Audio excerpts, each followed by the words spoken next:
Okay, kawan UGM.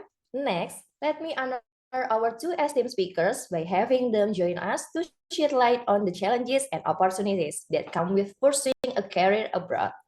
Please introduce Bapak Gumilang Aryo Sahadewo, SEMA PhD. Bapak Gumilang adalah Wakil Dekan Bidang Penelitian, Pengabdian ke Masyarakat, Kerjasama, dan Alumni FEB UGM. With his impressive academic background and expertise, Bapak Gumilang is a valuable resource for our conversation on navigating career pathways abroad. Welcome, Pak Gumilang. Thank you for your supporting this event.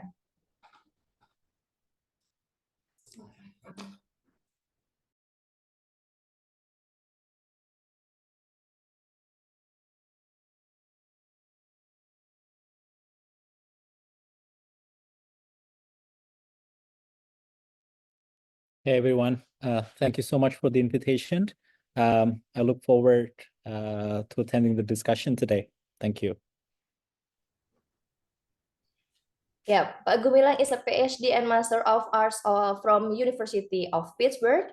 Now he is a Vice Dean of Research and Engagement, Associate Professor and Assistant Professor from Faculty of Economics and Business, Universitas Gadjah Mada. And our second speakers is Mr. Jae Eng from WeShine Singapura, a seasoned professional with extensive experience in global career development and international opportunities. Mr. J brings a wealth of knowledge and insights that will undoubtedly enrich our discussions today. Hello, Mr. J.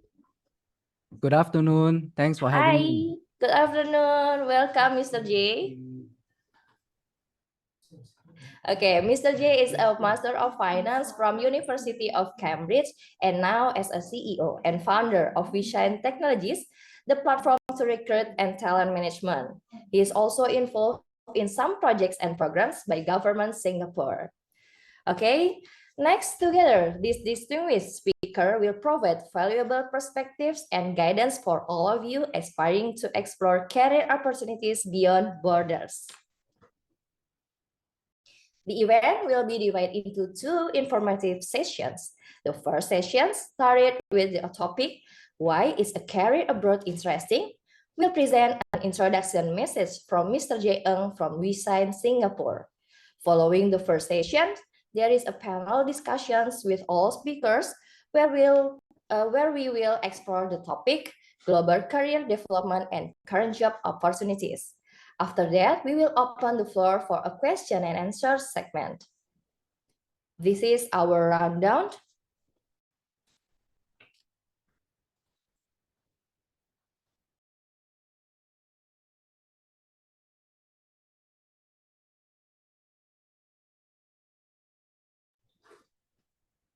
So, without further ado, let us embark on this enriching journey of exploring career opportunities beyond borders. Let's start the first session.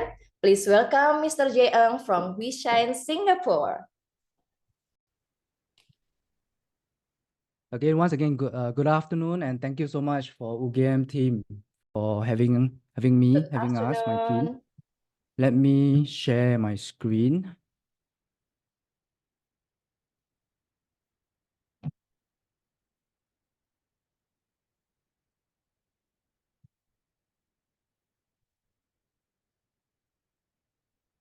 Okay, just to make sure you are seeing my screen. Yes, already. All right, thank you. Once again, my name is Jay, and I'm going to take about 10 minutes or so to share a little bit about why it's interesting, but from the perspective of three sort of global trends that we are seeing. And later on, we're going to have a panel with Pak Gumilang, which is far more interesting. So I'll keep this session shorter. And then later on, Q&A, which I'm really looking forward to. Just very quickly about ourselves first. WeShine, we connect remote talents, let's say from Indonesia, yourselves, to jobs from developed countries, for example, Singapore. And what we really do is to act as a bridge between shortlisting, recruiting talent, helping employers to manage HR services, for example, benefits, payroll, and unfortunately, if there's a dispute, salary dispute, or maybe even the employer going bankrupt, then we also help to manage that. And so for you as a talent, there are also many additional benefits. Just for example, the payroll services versus, for example, if you're just doing freelance work, right? Payroll services are important if you want to get mortgage, right? Something very practical that you will face as you, what I'm told, Gen Z call adulting, becoming adults, getting a house, getting a mortgage, things like that. But I think we also help to bridge cultural gaps. So all in, I think it's really all about being that bridge to make sure that, this way of connecting talents and jobs wherever you are is end to end, and we hope to provide that to our clients, which are employers and also talents like yourself. For today, right, we come and talk about what is interesting and what are some of the trends that maybe is a little bit different now compared to, say, 5 years ago. And I think as I was thinking about what these interesting facts or trends are, I think it boils down to 3 major sort of themes. And I'll just very quickly go through them. Hopefully later on throughout the lunch session, we can have more time to talk about it. And they are remote work, AI, and demographics. So I think remote work is not something that's new to us anymore, right? And really what happened is that through COVID, and of course, this is something that we all know, but the opportunity was then at the beginning of 2020 for the whole world to be forced to experiment. Can you do remote work all at the same time? And I remember at that time, now it feels like very far away, but I remember even school has to be forced to go remote. That was an experiment. But I think thereafter, okay, now we are after COVID. I think what happened is that there is a pull and a push, right? We can see this, different parts of the world has different thinking and different push and pull. But basically, you can imagine, okay, employers who already has long-term lease, they try to get people back into the office. Workers somewhat resist. Some workers who has already moved away from the city where they work, maybe they are resisting or they are changing. And of course, the landlord want people to come in if they own and they operate offices. So I think we've seen a bit of push and pull. However, I think what is happening now is that we are in the era of a little bit of transition. I don't think that it will be totally remote. Of course not. I also don't think that is the other extreme, that we go back to normal, just like before COVID, where we all work in an office and at most maybe a day that you work from anywhere. I don't think so. I think we are in this transition point globally. And I think every country and every region is a little bit different. But we are right now at that transition point whereby, and also another thing I was talking about landlord, a lot of the leases that the big companies have, they are locked in for 5-10 years. And when the lease is up, then, okay, things will change a little bit again. So I think there's a bit of time lag in how the future of work as it relates to remote work is going. But I think at the end of the day, remote work will continue to normalize. Again, not to the extreme of either end, like we have like lots of people doing remote, nor is it lots of people going back to office. Now, I was talking about region. So if you think about maybe even Indonesia or US, there's a lot of data coming out from US where the talk is mostly about work-life balance, reducing commute time, and that kind of discussion where people are moving across states. Maybe your job is in New York and you have moved to California. And maybe that's a little bit similar to if you are, you used to work in Jakarta, now you're in Semarang or Jogja. But I think another aspect of it, which is what we focus on, is really cross-border types of remote work. And I think the benefit of that goes beyond just work-life balance, reducing remote this commuting time. But I think it's really about arbitrage of differences in terms of demographics, in terms of cost of living, in terms of the ability to really just remove the geographical borders, and to look at talents, and for talents to look at jobs that potentially they can do. And also, it may not be as much as a full remote. Just again, very quick example. If you talk about here in Singapore, then you are one and a half hour flight away from Jakarta. From Jogja, I don't actually know how long, but maybe two and a half. And so there can be many permutations whereby maybe you are doing remote, but once every 3 months, you meet with team members, and those are all possible.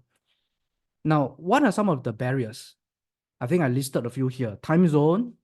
For example, talent in Indonesia, a job in US, the time zone is a bit different, so may not be as suitable. Of course, there can be possibility like that, but I think time zone is one factor. Language is a factor.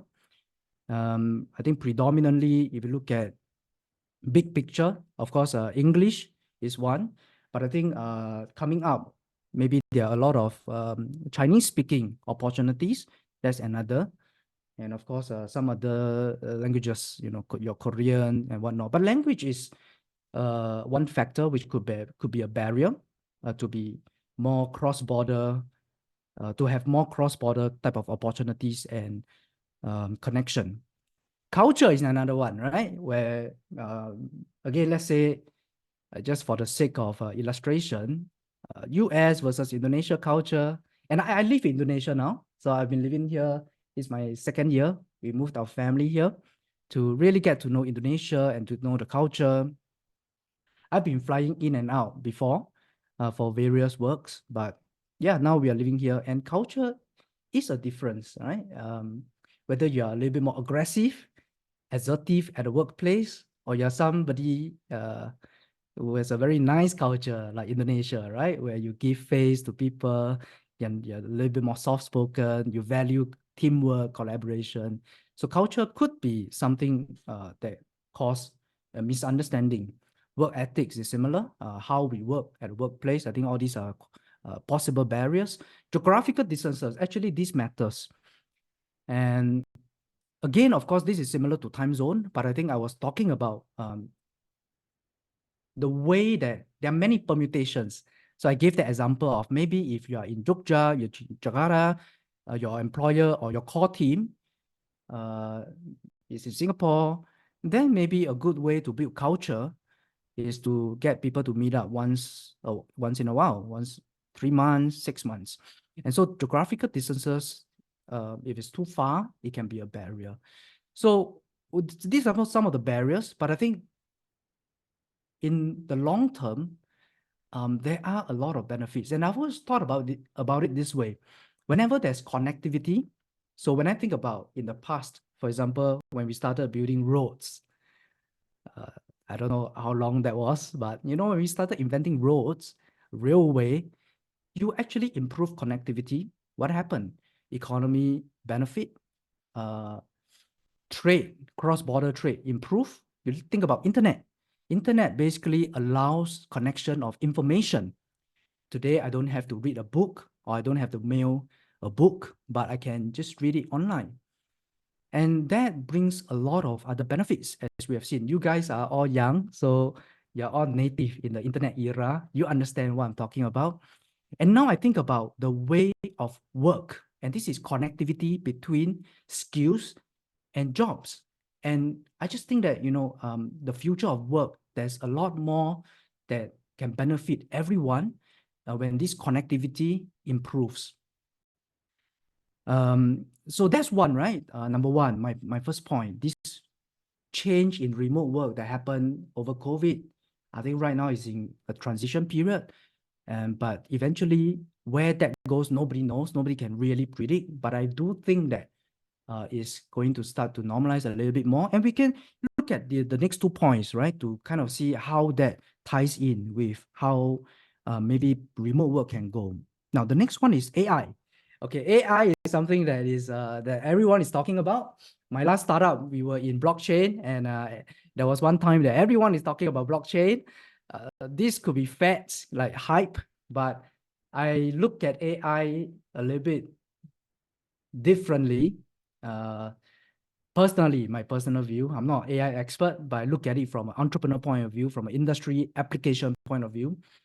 10 years back, about 10 years back, I started looking at trying to understand AI. Back then, there's no open AI, but it's just the beginning of machine learning.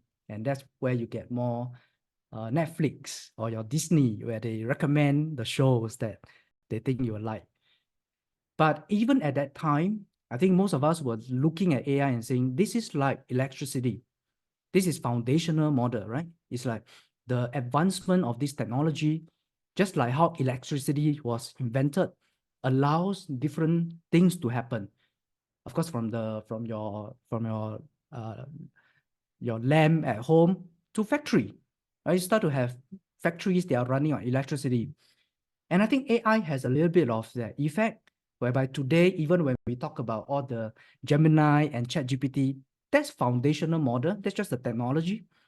We're at very early stage, but I think the real excitement is when you start to see much more applications being built.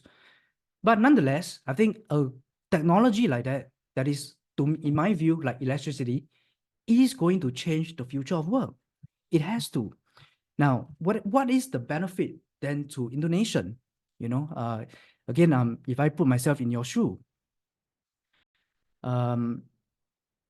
maybe I just backtrack a little bit. What is the benefit, right? What is the benefit to you, young person doing your MBA, maybe likely in your 20s?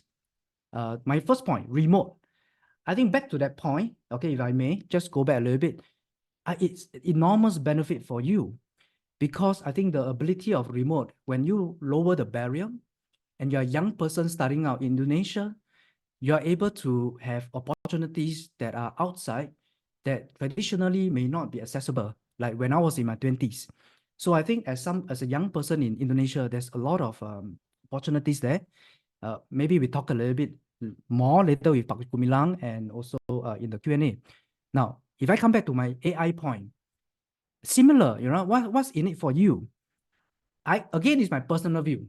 I'm not Sam Altman here. I'm not Elon Musk. You know, I'm just Jay. But my view is that, again, I look at it from work point of view, right? Work. I think that knowledge workers are at risk. And if you're a knowledge worker in an expensive place in Singapore, you are at risk, right? Because what happened is that technology allows, if you think about skill set on a scale, right? Skill set, that your skill set, if you put it on a scale globally, right?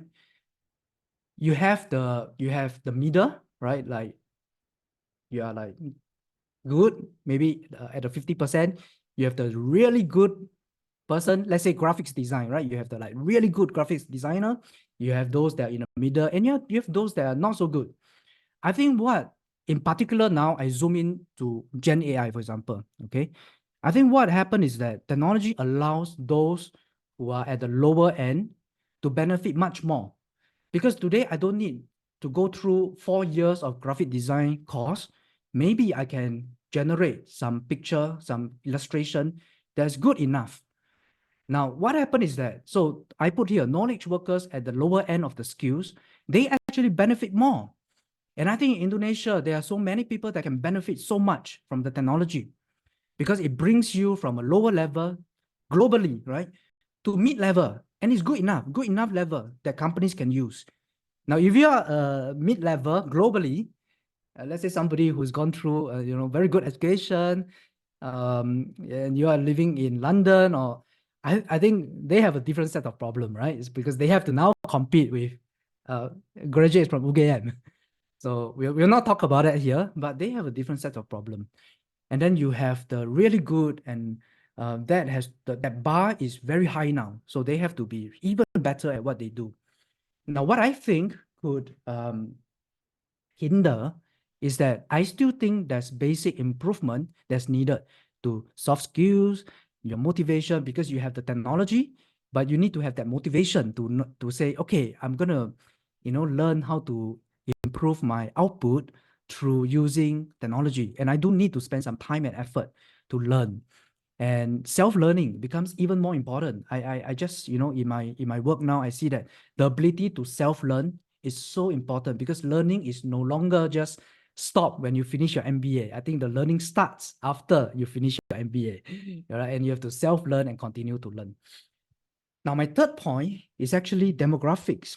Demographics is not something that, is that you have to predict, like maybe how remote work will go, how AI advancement will go. We don't quite know. We are predicting in a way. Demographics is there, the number of babies born. 70 years later, they are the elderly. And what happened is that because of demographics, together with the rise of remote work, together with the rise of AI helping our workforce, what is going to happen is that the young populations will be going to support aging population. I'll give you specific examples. Of course, Singapore is aging, all right? But let's talk about Japan. Japan, for a long time, they've been aging, and they need young people. And you think about how they allow young people to get visa and move to Japan and start working, versus just getting young people that's overseas, getting them to do various kinds of work. So the first scenario was what was before, right? You think about them getting nurses, caregivers, maybe domestic helper, and now because of the other two trends that we talk about, that is now just gonna open up the door to many different kinds of jobs. And this is really about demographics, right? Young versus aging population. And the other one is, of course, the cost of living. And again, you think about it, like, to live in Japan versus living elsewhere in the world, Bali, Jogja, Vietnam, there's just an arbitrage. And when technology enables that connectivity, I think these demographics trends contributes greatly to your opportunities. Again, what's in it for you? I think it contributes to your opportunity as a young person in Indonesia. I just very quickly put up this peak youth demographic, not exactly directly relevant to what I'm talking about, but it's a study that I came across not too long ago by University of Cambridge, Department of Geography, and they're like, okay, what they're talking about is actually unemployment or underemployment of young people, predominantly in Africa and maybe some of the South Asian countries. But I think, again, this points to there's a group that's like young population, and that's not going to stop. You're going to have more and more young people. They need jobs. Where are these jobs coming from? And I think just last week, I read from, I think either Jakarta Post or maybe Kampus, about 10 million Gen Z Indonesians are jobless. So where are these jobs coming from? I think one opportunity is really, again, to support aging populations where they do need the talent.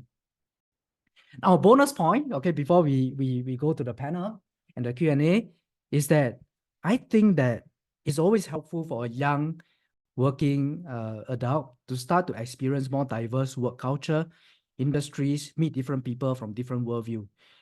This is me. I just very quickly, 10 minutes before this, I found some old photos. I put it up here. Here on my left, I don't know if you can see my cursor, but that's my first job. And for the first 3 months, I had a training in New York, and I met many people. The one on my both side, one is from China, but the other one is Japanese, and we have people from all over the world. And I just think that I learned so much from being exposed to different worldview, different culture, different industries, and maybe even different way of thinking, right? And that's the picture on the bottom. Okay, that's my first job after training. And I remember on the table, on the desk, in the team that I work, I think out of 10, there's only 2 Singaporeans actually. So there are people from all over. The one here is actually a German guy and a Japanese guy. And then I did my master's as well. So I know I'm speaking to an MBA class. Again, I think, so that's the one on my top right side. Small class, about 50 of us. I think we had about 32 different nationalities. And again, I think I learned a lot just from the culture and just understanding how different people think. I think that really challenged me as I'm growing up. So a little bonus point to you guys, but I think I really encourage young people to try to get an exposure however you can. In my days, this is I think at least 15, 20 years ago, 15, 17, I don't know, maybe 17 years ago. It was a lot more difficult in my days. You really have to get a working visa. You have to like move cities, move countries. Today, I think, again, it's very different, right? You have the opportunity to get exposed. And then you never know where that takes you. That can take you very far, or that may not take you very far geographically, but I think in terms of thinking and the way you work, I think it will take you very far. So that's my sharing. Just a few more quick pointers. At the end of this workshop, I think the UGM team, they are going to send some form. And I think one of them is asking whether you want to sign up for a workshop. We're thankful for UGM Student Association team giving us the opportunity to partner up. And we are planning to have a small group workshop. And a lot of the details will come later, but I highly encourage you to sign up, indicate your interest. The details will let you know later on, not today, but after this webinar. But I think a few things that we'll be doing will be focusing on personal branding, online interview skills, but very hands-on. At the end of the 2 to 4 hours, you should have refreshed your personal branding. You should have a few videos that's answering like typical interview questions. And for us, that's going to be helpful because what we do is that we actively take profiles and we actively go and knock on employers' doors. We do that, okay? We go and ask employers, are they open to hiring remote workers? We have these few people, they are good.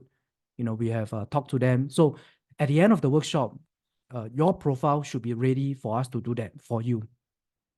We may talk about cultural differences and expectations. I think that's important, as I mentioned before.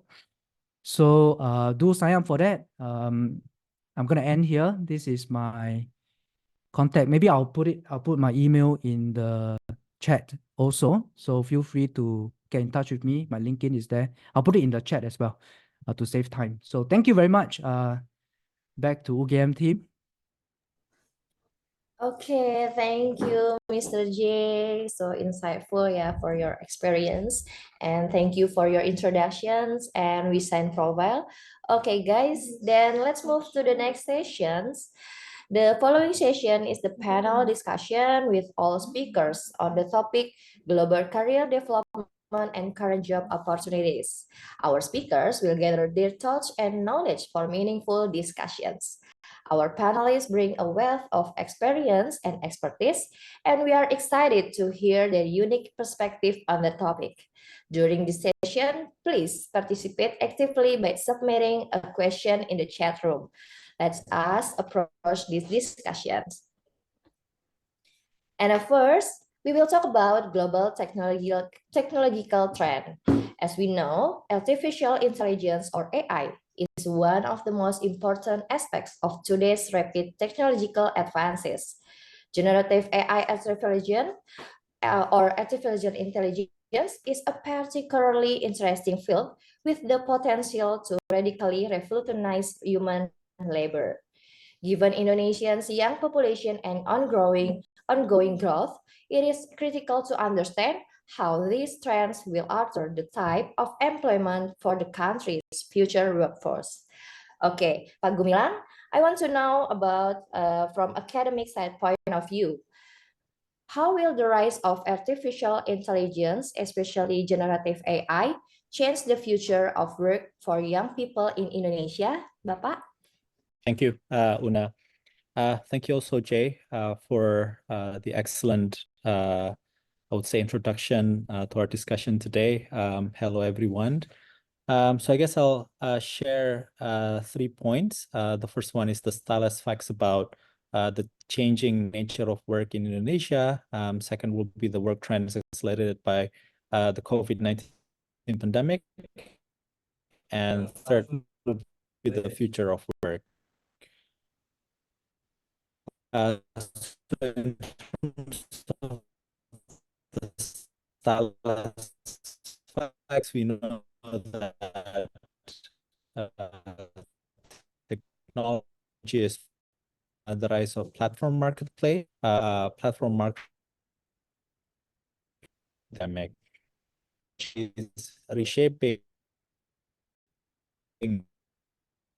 for work. And I entered the labor market back in 2010.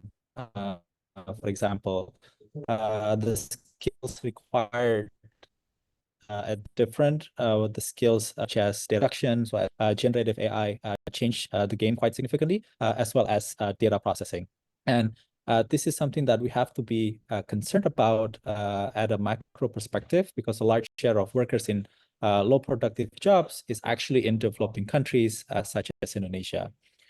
But given the stylus facts, there were a lot of things that were accelerated by the COVID-19 pandemic. As Jay mentioned, there's a higher adoption of hybrid remote work. There's a growth of e-commerce and delivery economy. And there is a significant adoption of automation and AI, which affects worker in the manufacturing sectors. So we have a very young demographics, and I think we have 2-3 decades to take advantage of this. And so given this potential advantage, what do we need to do? Well, for the existing workers, they need new and different skills. There are upskilling and there are reskilling. And I think the policy forward is going to be upskilling, making sure that these individuals acquire new skills that are relevant for the economy. And then we're also there's going to be new workplaces and workflows that will change the presence of machines. And this will change the game quite significantly.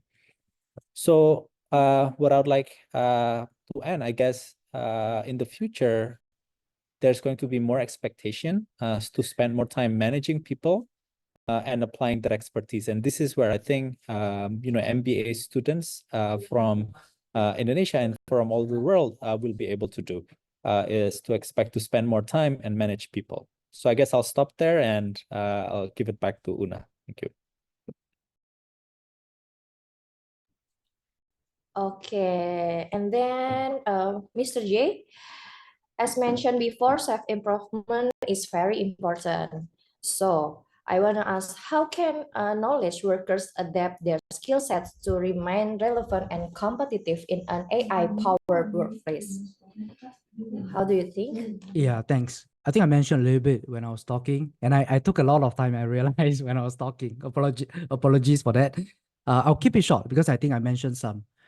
I think the most important is really knowing how to learn. And I had the opportunity to talk to people from the Ministry of Education in Singapore about 2 years ago. And I said the same thing. I said that the opportunities to learn and the content that's out there is just so much, right? But people are not learning. Why? Because number one, they don't want to. Number two, they don't know how to. So I think so long as we can, and it's easy for me to say, I'm not an educator, but if my wish list is that in education system, we can really equip students to know how to learn and want to learn, and then they can do it all their life. I think that's so important, especially for young people today.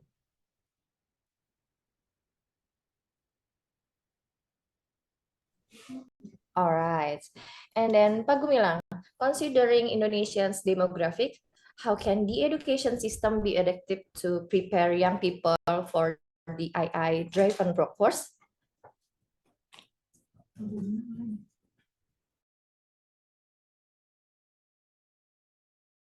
Okay, I think there is a trouble.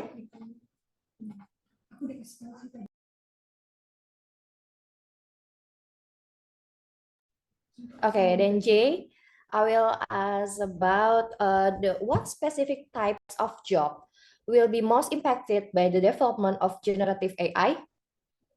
Yeah.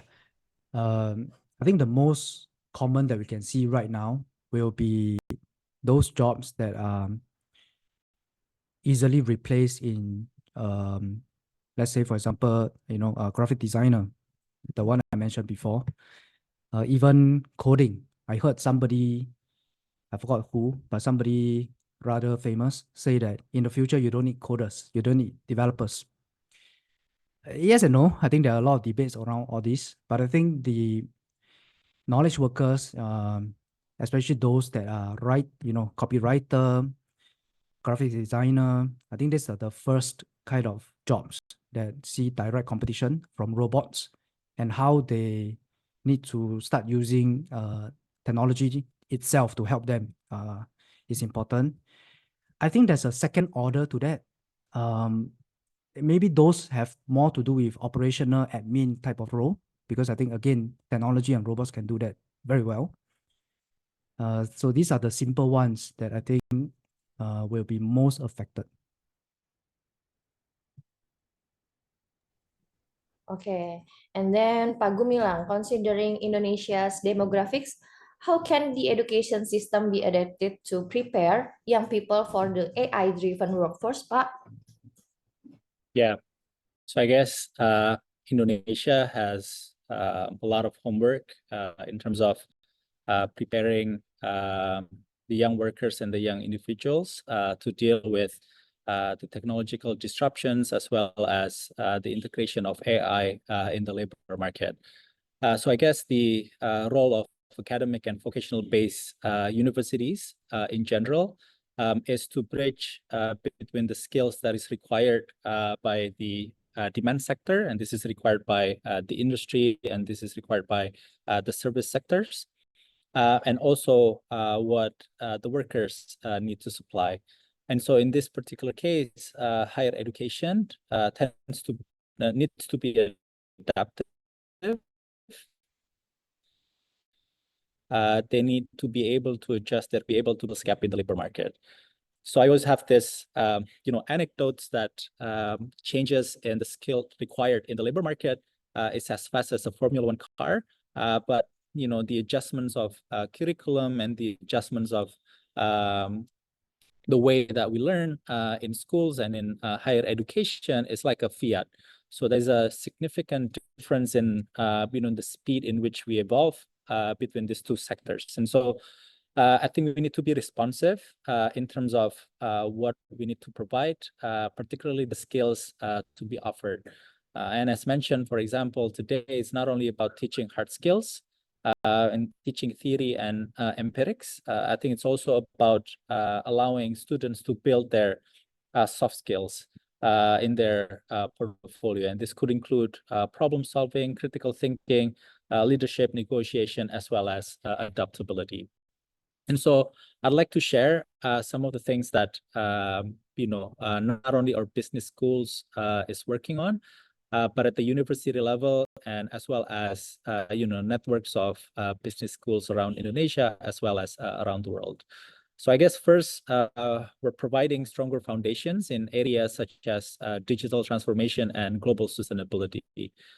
So as you all know, our MBA program also offers the ASEAN Master in Sustainability Management.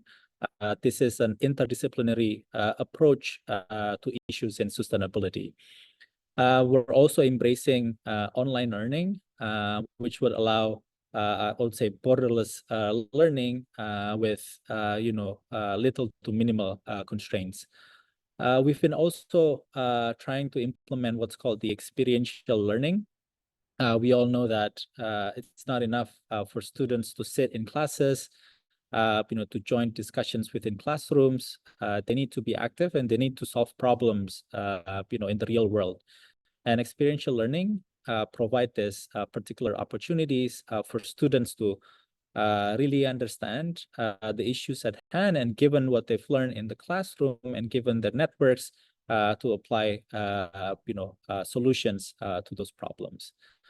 And I would like to also emphasize that it's not only about changing the curriculum, but it's also changing us, the faculty members.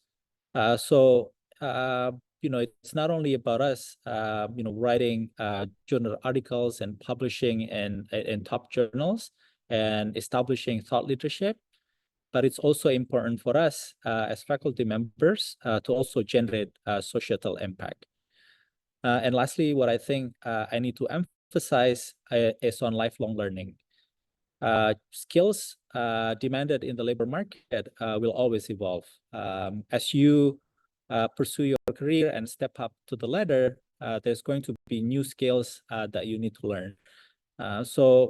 Having understanding on how you could apply lifelong learning is going to be quite important. And this is what actually sets apart high productivity and high skilled workers relative to the low skilled workers. Those who are relatively high skills and high in productivity, they tend to spend or invest some of their time for lifelong learning. So I'm inviting everyone here to think about some of the strategies that you can implement for lifelong learning. Back to you, Una. Wow, so it should be balanced hard skill and soft skill ya Pak ya. Okay, guys, the globalization era is over, but probably not for labor market. The global economy is undergoing significant change due to the geopolitical tensions and regional wars. However, a new trend is emerging, the borderless workforce. This shift towards interconnected labor markets presents both challenges and opportunities. Startups like WeShine are working to help you to get a better job, while universities and platforms can empower graduates to navigate the challenges and seize opportunities in this dynamic environment.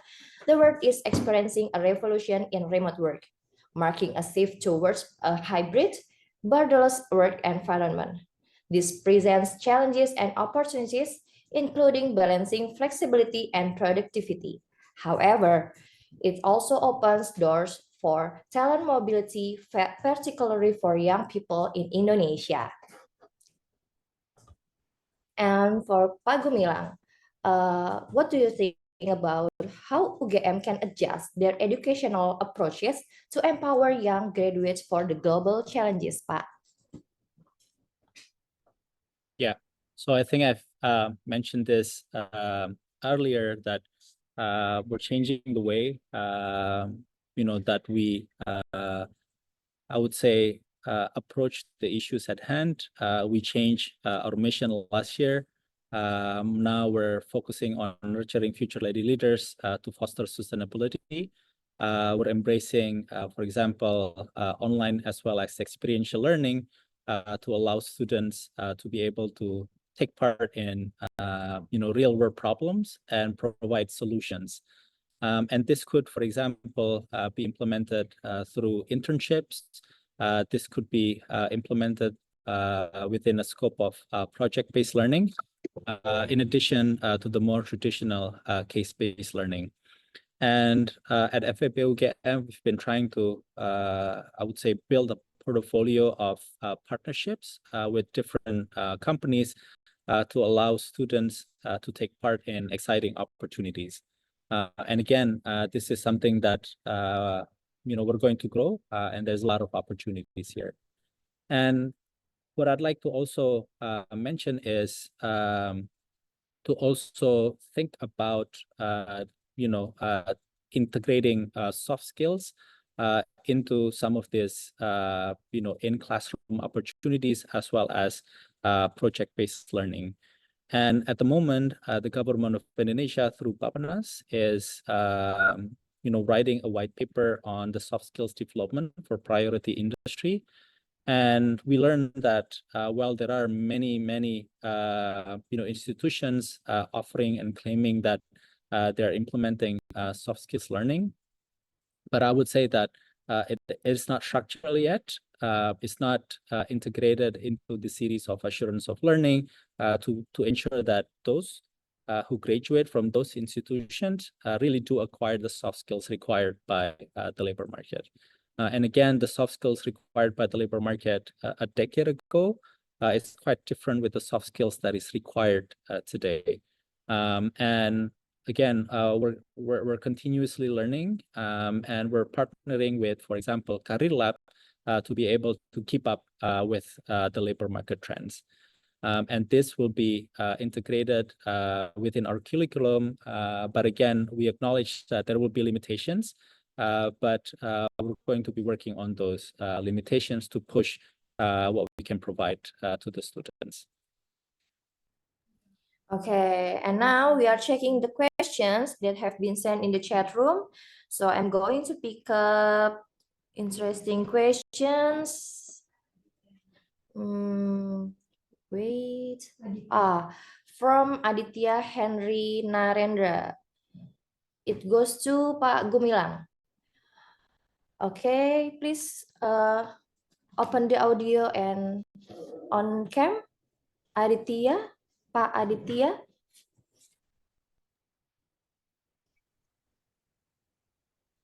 Pak Aditya.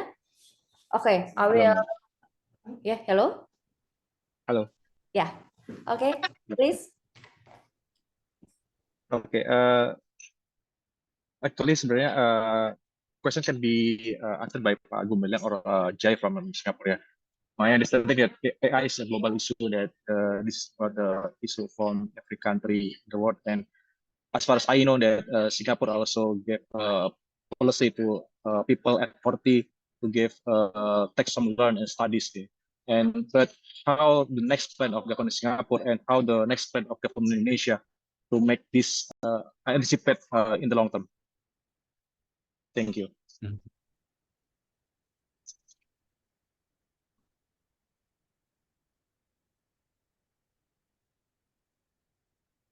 Okay, maybe Pak Gumilang can answer the questions. Yeah. Thank you so much for the question. I think this is I would say if we aim to intervene among students in the higher education, I think it's going to be too late.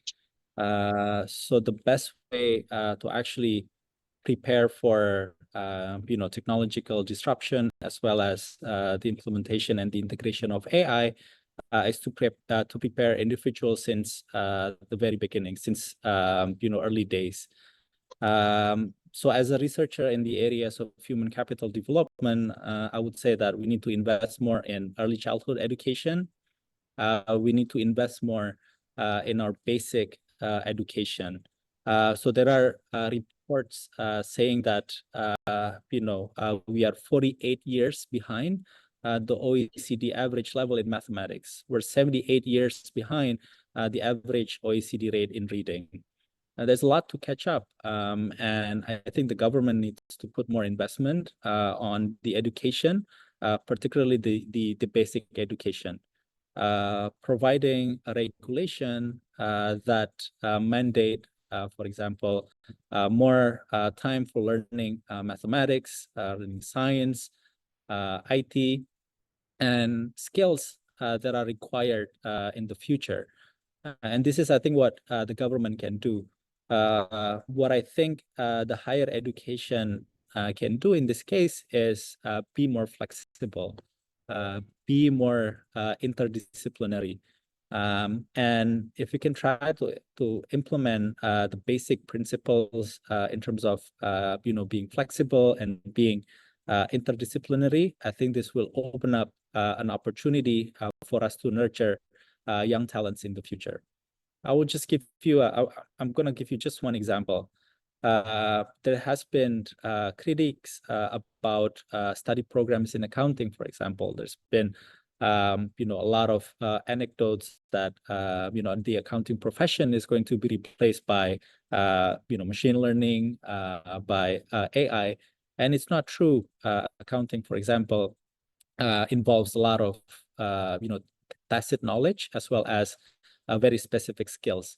But again, there is no, I don't think there's an opportunity for the accounting study programs to collaborate with the computer science to create a joint degree that would improve the way that the students learn. Now, these are some of the opportunities that we're currently discussing. And this is something that we're going to introduce to the market as a response to this changing demand and to respond to the future of work. Back to you, Una.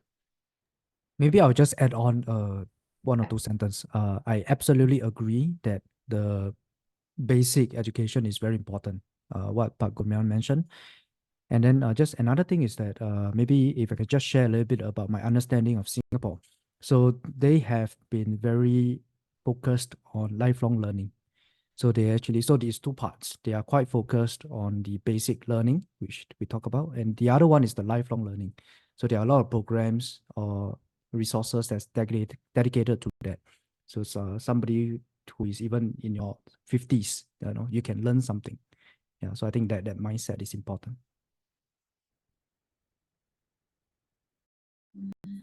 Okay,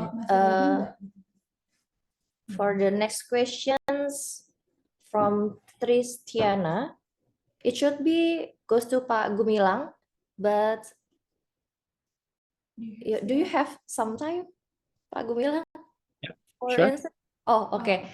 Okay, please Tristiana, open the audio and on camera.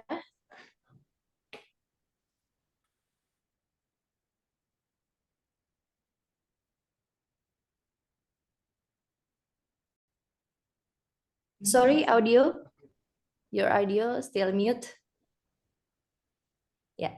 Okay. Yeah. So my question is, I think recently there's been announced that based on the Bank Indonesia Consumer Survey, the employment availability index for postgraduate has declined in Indonesia. So what do you think the reason behind this decrease? And since also you mentioned about the skills that is more relevant in the future, which skills is actually more relevant in the future, and how can universities better equip students with the skills? Thank you. Yeah, sure. Definitely. So I guess I'll start with some insights at the macro level. The Indonesian economy requires formal jobs in order for the country to boost its economic growth. But establishing formal jobs and formal sectors is quite difficult. We can talk about the needs for investment. We can talk about the needs for building industrial manufacturing and so on and so forth. And so I guess what the government needs to pay attention is to build this formal sector to ensure that there is going to be job absorption, not only those with high skilled, for example, MBA students and postgraduate students, but also the relatively low skilled and mid-skilled individuals. So improving the formal sector, I think, is one thing. And then the second is, I would say, to again improve the strength of our manufacturing industry. So as you know, in the early 2000s, the share of manufacturing industry in Indonesia is around 32%. Now it's down to just 19%. For a country as big and as vast as Indonesia, I think the manufacturing industry could contribute more to the economy. And the development of the manufacturing industry will absorb these postgraduates. Now, what I'd like to emphasize is the following. It's not about the quantity of the postgraduates, but it's about the quality of the postgraduates. And the quality here, entails one, definitely the skills, depending on the field that you are in. And second is being able to adapt to different situations. And I think this is what the postgraduates needs to be equipped, is to be able to adapt to different situations. Just one anecdote, for example, I believe that there are many students from state-owned enterprises here in our MBA program. They're usually from one particular company. But in the future, you can do you can hop from one state-owned enterprises to other state-owned enterprises, and so adaptability is going to be the key, given your core skills.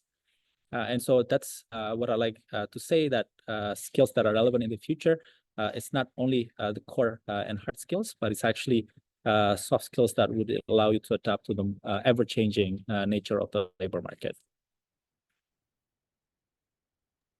Okay, thank you, Pak Gumilang. So, Pak Gumilang, times is limit, ya, Pak. You will have another meeting, right? So, Just would I like to say thank you so much, MBA Student Association, as well as Jay, and colleagues from WeShine and Una for moderating the session. Just briefly, I would like to say that I'm learning a lot from this session, and throughout the progression and the build-up of this session, I'm thinking a lot on what FEB UGM can do to support career development, and particularly career development, overseas. And we'll go back to the drawing board and identify some potential opportunities. And we look forward to collaborating with WeShine. I think there's a lot of, intersections that we can explore. So thank you so much, everyone. It's been an honor, and I look forward to future discussions with the MBA SA at FEP. Thank you. Thank you so much. thank you, and we can continue with Mr. J. So please excuse Pak Gumilang to leave this webinar. Thank you for joining for discussion. And next, we move to another questions for Mr. J. Okay.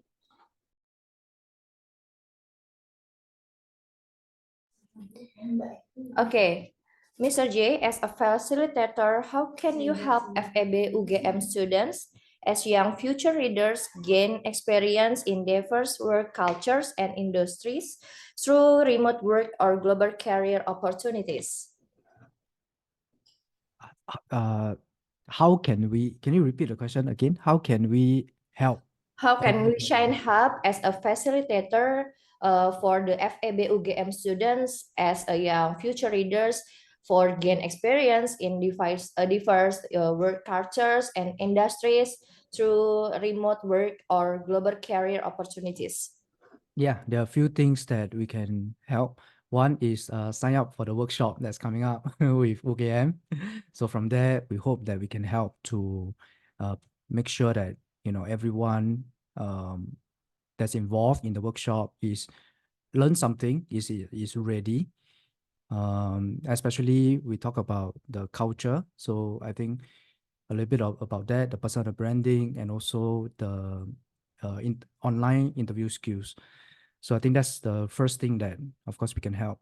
The other one is that I think, as I mentioned earlier on, just being a bridge. So there are a lot of small things that prevents both sides from finding each other and having a long-lasting working relationship. So both sides, meaning employers overseas and talents here, for example. So I think for us, it's really just to make sure that all the nitty-gritty end-to-end we are managing. I'll give you a specific example, okay? So for example, this week, we are sending out reminders to employers that next Monday is a public holiday, because sometimes they just don't know, right? They are not so in touch with public holidays. They don't know Kuti Bersama. So, just simple things like that. Yeah. So we are just helping out to manage all the gaps in between. All right, so I will pick the interesting questions from chat room. Nindya, would you please to open the audio and on camera? Nindya Fairuzi? Oh, okay. So next, the question from Salsabila Lufaridian. Salsabila, still on webinar or no?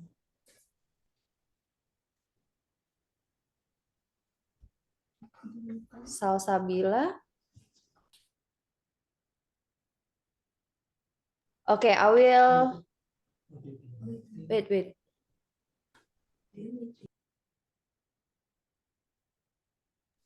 I will read the questions from Salsabila. For Mr. J, from what I understand, there are significant opportunities for individuals with tech skills such as data analysis and engineers and design skills. I have noticed many remote working opportunities, especially in Singapore. However, as MBA graduates with a concentration in strategic management, we have a strong foundation in strategy, knowledge, and skills. Is it possible for us to work in strategic roles abroad and remotely? Aren't strategic roles typically filled by individuals who are originally from the country and reside there? Okay, would you please for the question to answer, Mr. J? Yeah, thanks for the question. Very good question.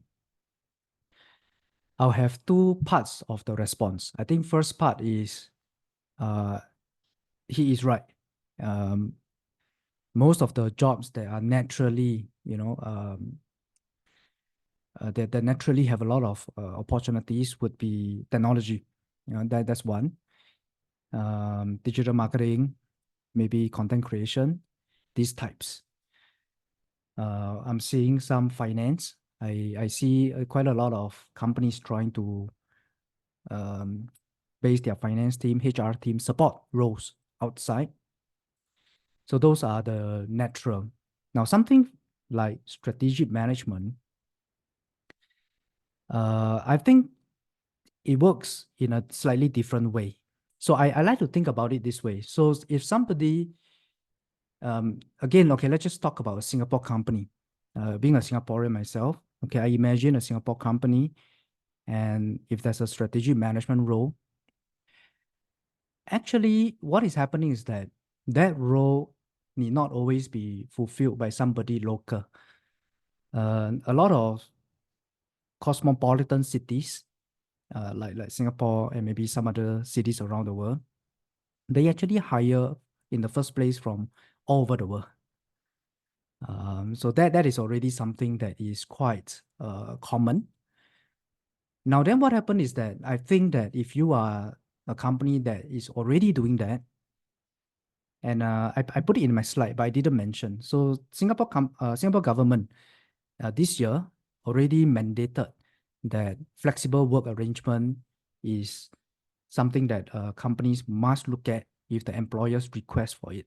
This is a significant push in getting companies to think about, if I'm hiring somebody and, you are here in Singapore, but you are remotely working, then what is that difference, with me tapping on talent overseas? So I think from that perspective, it is not so much about whether an Indonesian with strategic management is valuable to, let's say, a Singapore company. It's more like, I think a Singapore company would already be looking at talents, across border anyway.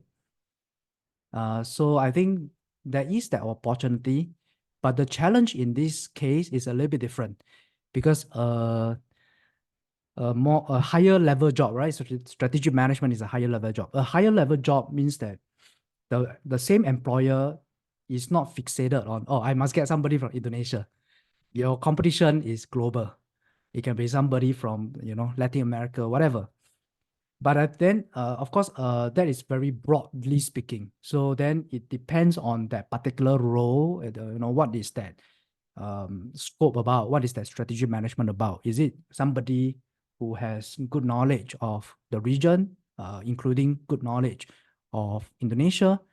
Then, of course, you have a you have an edge over your global competition. So this is a very good question, but it's not easily answered. But these are some of my comments around this question. Okay, for the next question, maybe this is the last from Khairil Anhar Siregar. Can you share some? Oh, is there any? Oh, sorry for Pak Khairil Anhar Siregar. Would you please on camera and open the audio? Yes, Miss Muna, thank you very much. But it Okay. is up to you if you want to read it or I read it. It's up to you. Okay. Okay, Thank just you, Miss ask. Muna. Yeah. Okay. Thank you very much, Miss Muna. It's nice to see you again. Mr. J, thank you very much for this important session, this fruitful discussion. It gave us students important knowledge to prepare ourselves for the future global work challenge. For me, who have several years of experiencing working abroad, I couldn't agree more about the topic and the substance you have delivered today. The future, the welfare, the money are out there only for those who have skills that match the global challenge. But it is my duty also to remind our colleagues here who are interested in working abroad to also prepare ourselves to travel, migrate safely through secure and appropriate channels. Learn and respect the local culture, obey rules, pay attention on do's and don'ts. In where I'm working, the Ministry of Foreign Affairs, we have developed tools for Indonesians to travel and live abroad safely, namely the Safe Travel and Portal Peduli app. But back again, whether to use it or not, it depends on the traveler. There is no power for the government to force the Indonesian working or living abroad to use it. Now, from your point of view, Mr. J, what are your suggestions for those who want to work abroad in safe, secure, and appropriate manner? Knowing that today's job advertising are very interesting, but not all are true, real, and secure. There are so many scammers out there. Take as example the online scam companies that recently have took so many victims from Indonesian young people who would like to work abroad. Thank you. That's all, Mr. Muna. Miss Muna. Sorry. That's all, Miss Muna. Thank you very much. Yeah. Thanks, Bob, for the sharing. Yeah, I think this is so important when we started talking to people, talents, and I think one of the major issue was really about scams, and they're not sure whether jobs are real or not. And indeed, there are so many scam, job scams. So one of the things that WeShine does, as I mentioned early on, is that we are very involved in making sure that the companies that we manage the talents for, that we help to recruit and we help to manage the talents for, they are legitimate. So they are verified, they are legitimate. And this is really important.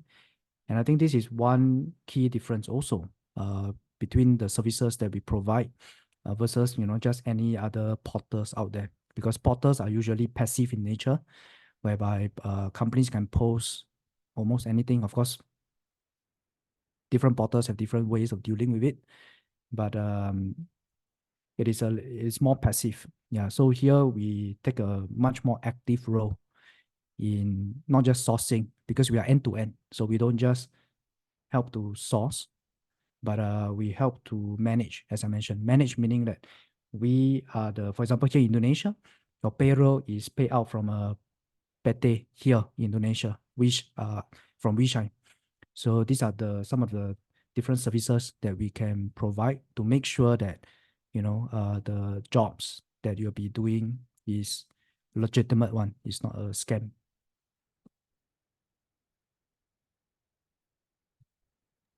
Okay, is it clear, Pak Hairil?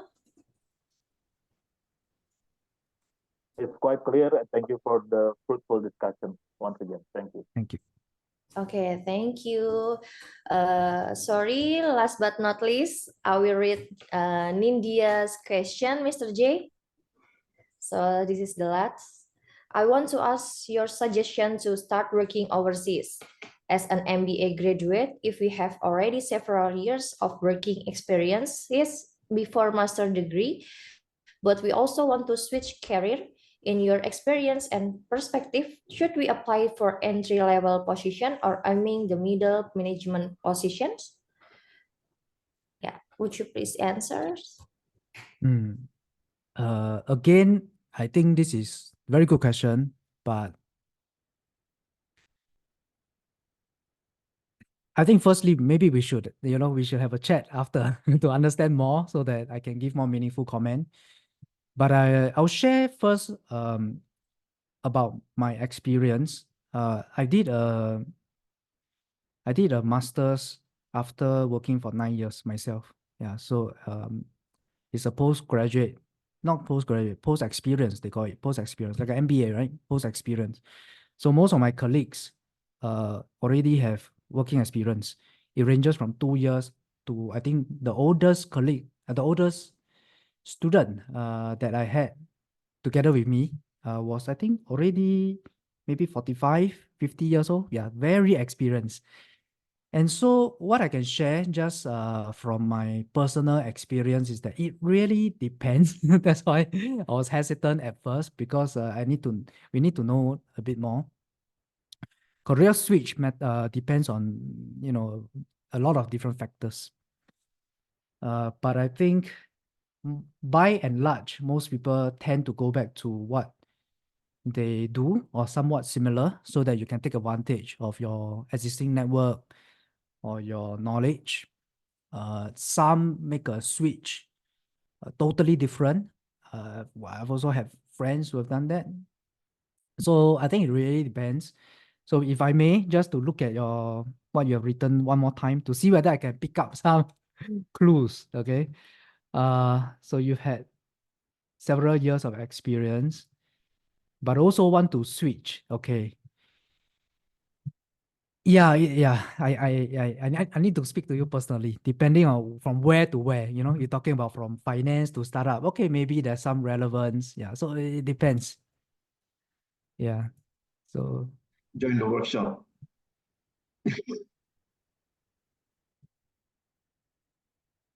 Okay, thank you, Mr. J, for answers. And don't forget to fill the form, feedback form. Please, kawan-kawan UGM, fill the feedback form ya, like di chat room itu ada linknya, feedback webinar WeShine, tolong diisi dan nanti kita akan share juga untuk QR workshop gitu. Oke, so oke, kawan UGM. As we get to the end of our webinar session, in conclusion, it is clear that a career abroad offers not only professional advancement, but also personal enrichment. Exposure to diverse cultures and perspectives can really broaden our horizon and enhance our skills. Remember, the journey toward a global career is a continuous process of exploration and growth. Stay curious, stay open, and never stop looking for the new opportunities. Thank you for joining us in these discussions. Following this webinar, we will welcome FEB UGM students who are interested in exploring and preparing for a career overseas to join our workshop with WeShine. We are teaming up to offer a powerful workshop design to help you stand out in the competitive job market. This workshop will explore the interests and possibilities of FEB UGM students to join global companies and build careers abroad according to the job opportunities available for now. WeShine will help you to prepare the recruitment processes. Workshop will arrange in UGM Kampus Jakarta on the mid of July 2024. So don't forget to fill our feedback form and register the workshop. For workshop details information, you can check out in our Instagram, mbasaugm.jkt. Okay, thank you to you all, our speakers and all students FEB UGM for today. Hopefully, our sharing can encourage your career plan in the future. I'm Una, I'm signing out. Thank you. terima kasih. Terima kasih, Mr. J. Thank you, kawan-kawan UGM sudah join. Ditunggu untuk workshopnya ya. Ini free kan ya workshopnya? Free. Jadi teman-teman, kawan-kawan UGM segera register untuk workshopnya. Karena benar-benar ini difasilitasin ya sama WeShine, sama Mr. J. Oke, thank you for Thanks, all. Jay. Thanks, everyone.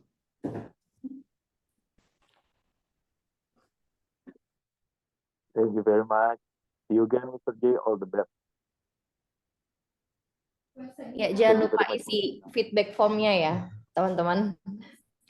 Ya, basically nanti Thank you. WeShine mungkin memang ada pikiran, udah ada job role yang di pikiran mereka, dan di workshop ini sebenarnya semi interview juga ya, ingin mengenal kalian semua, dan mungkin ada kerjaan yang cocok langsung ya, bisa direct placement. We will see. Okay, so please join us on the workshop, and we can see how many workshop we need to do, because one workshop is limited to a number of people. If let's say we have 20 people, harus dibagi berapa nanti kan. Okay, that's the continuation from this webinar, the workshop. Please join us, guys. Thank you very much.